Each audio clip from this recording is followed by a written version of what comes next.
Hello and welcome. Whether you're returning or if you're new here, I am so glad that you have found this channel. And I want you to know that you are in the right place.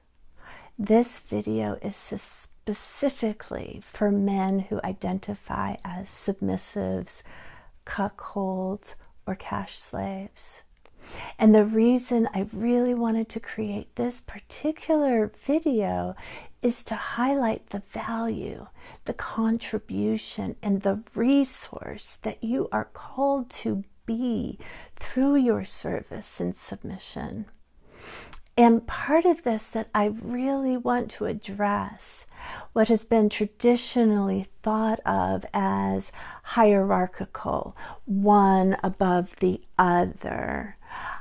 I cannot help but to actually see it differently. I see humanity as one whole.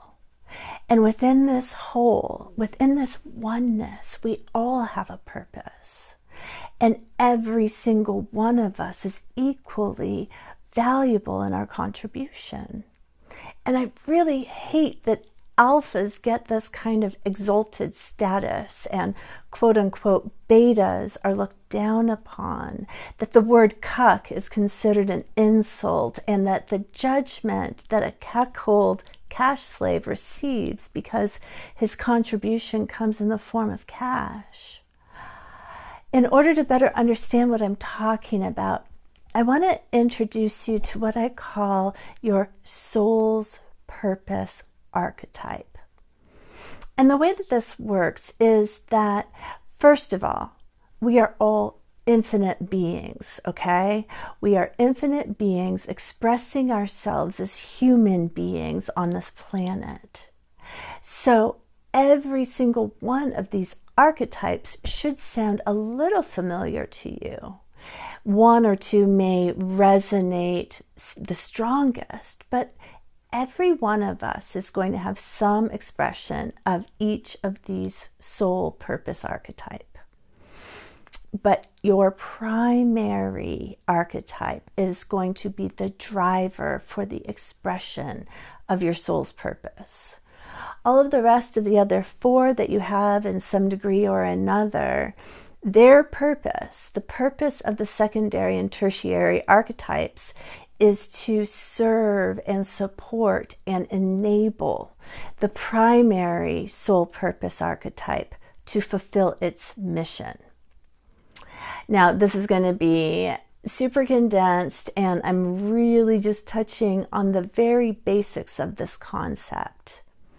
The one nuance that I really want you to get, though, is that because some of these soul purpose archetypes are more accepted than others, you may have adopted, and you may even be primarily operating under an archetype that actually isn't your primary one.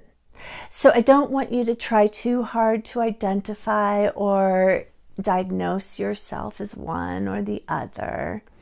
I just want you to be aware that these 5 different archetypes, and start to see the world through the lens of not better or worse than, not stronger or weaker than, not higher or lower than, but rather equally valuable with different roles to play.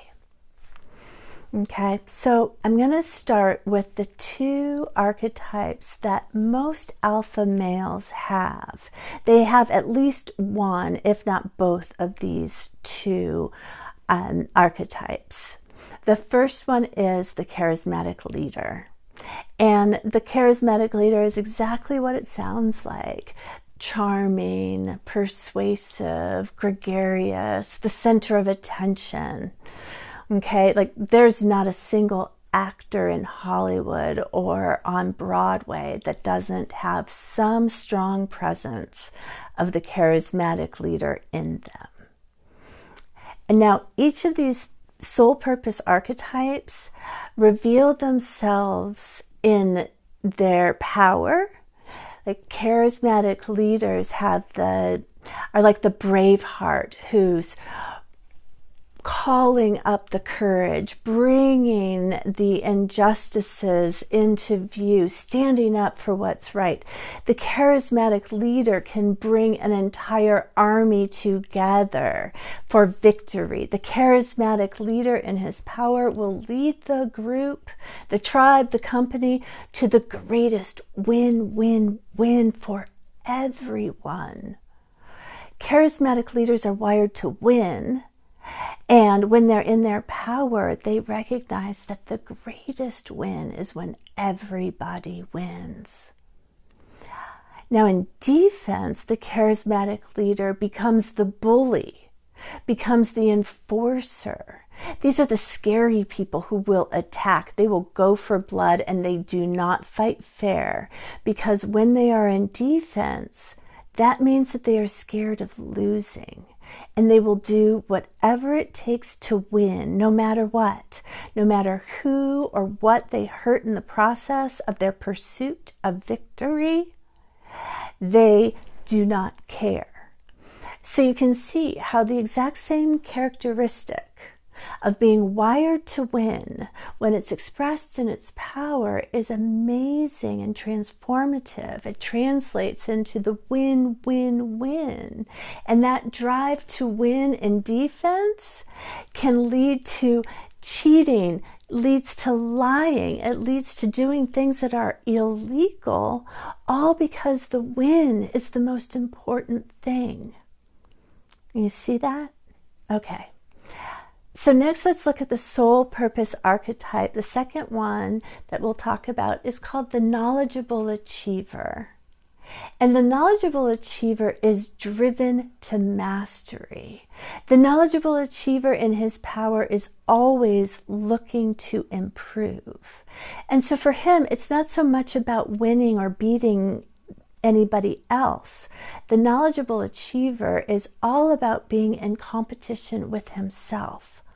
Always improving, always making things better. The knowledgeable achiever is organized, can organize groups of people. Their role is to bring consistent organization, systems, and improvement to whatever their mission is. Now, on the other side, when they're in defense, the knowledgeable achiever becomes the nitpicker, the rule keeper, the almost robotic, get things done, very little warmth. And it can be very difficult for knowledgeable achievers to be authentic, to be vulnerable. They will hide behind their smarts, and that can keep them stuck. Because the knowledgeable achiever is wired for constant improvement, when they are in defense, they have the worst, most critical self-talk and beliefs. They are driven by an inner slave driver that is relentless and won't let them rest, no matter how hard they work. The knowledgeable achiever in defense cannot work hard enough. They can make no mistake. Now, when we see these two archetypes together in one person, these are very powerful people. A quintessential example is Tony Robbins, right? He's one of the most. Now, moving on to the third, this is the creative idealist, the beautiful mind, the genius, the one who's able to see a solution before others have even realized that there's a problem. In their power, the creative idealist is the mind that is going to lead us in solving world hunger. The creative idealist, their role is to come up with the really, really great ideas that solve huge problems for humanity. And in their power, these guys are the funniest, zaniest, most offbeat people. And like I said, they are the geniuses that are going to make sure that our planet survives, that it's able to support human life into the future. Now, when the creative idealist is in his shadow, when he's operating in defense, he becomes the picture of high anxiety, the overthinker that cannot make a decision. He's scattered, and really you get a sense that he's not 100% there. Like he's not in his body. He's not in the room with you. He's checked out. And that is one of the defense mechanisms that the creative idealist has down pat. And that is dissociation. Okay? So that's the creative idealist. Now we're going to get into the two archetypes that are most expressed by the betas, the cucks, and the cash slaves. And the first one is the team player. Now, the soul's purpose of the team player is to support their chosen leader in accomplishing the mission. These guys have enormous strength and stamina to work hard, and they're the ones you can depend on to get shit done, right? Now, in defense, they will be the people pleaser, and they have a tendency towards martyrdom, right? Like, nobody else will do it, I guess I will. Now, the final one is the feeler, the sensitive, the kindest and gentlest of men. They want to help everyone get along. They have a depth of feeling that is so profound that just being in their field can be healing. They are so gentle that talking to them is like falling into a box of cotton. It is so sweet, relaxing, it's so safe.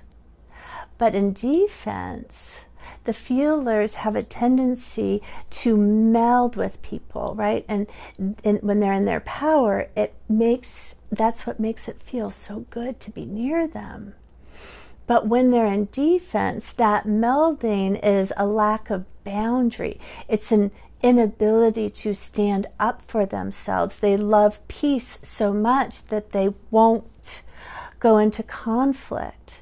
And they get so tired and overwhelmed, they go into defense, into kind of this victim, poor me mode, okay?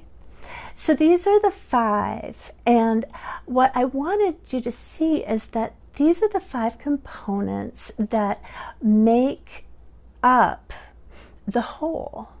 Because let's think about it. No matter how amazing and persuasive a charismatic leader is, if you fill a room with charismatic leaders, nothing's going to get done, right? Because we're not good at doing the work. We're good at getting other people inspired to do it, right? If we have a room full of creative idealists, we'll have great ideas, but if there's no charismatic leader to take their ideas and bring it out into the world, if there's no knowledgeable achiever who can create the systems so this great idea can actually be actualized on the planet, and if we didn't have the team players, we wouldn't have anybody doing the work that needs to be done. And if we didn't have those sweet sensitives, we would be so emotionally fried. We would have no refuge, no beauty, no softness, no kindness, no allowance for our own emotions. We would all suffer without our sensitive healers.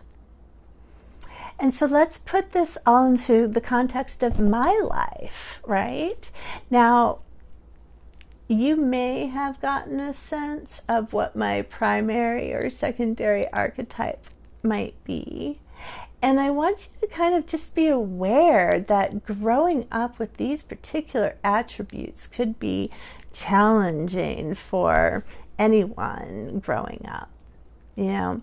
So to lead, my primary archetype is the healer, the intuitive, the feeler, the sensitive. My mission on this planet is to show people how to heal from shame so that they can be their authentic selves. My secondary, you may have guessed, is the charismatic leader. My charismatic leader archetype serves my primary healer. So let's think about this. There I was growing up, super sensitive, so sensitive that I would cry at the drop of a hat. Everyone was always telling me that I needed to grow a thicker skin. And at the same time, I had a drive to be seen. I was 5 years old when I fell in love with being in front of an audience. It was really strange because I had always been really shy and quiet. But when I found myself on stage, that shyness disappeared. My quiet voice automatically knew how to fill that room. And my charismatic leader is who came out on stage. So you can see it's that desire of the charismatic leader to be seen, to be loved, to be adored, that takes this soft, loving, kind healer and makes her speak her truth in front of a camera to get the healing message out to the world. If I didn't have the influence and the drive of the charismatic leader, my soft, intuitive, kind healer would never be able to fulfill my mission. And just like each one of us, all of the 5 archetypes show up in me to serve my mission. So too are you, the betas, the submissives, the team players, and the soft sensitives. You are wired to contribute to the mission of your chosen leader. I recently came to understand that my mission, my life's work is so important that it deserves the help and support of those who have the primary archetype helpers.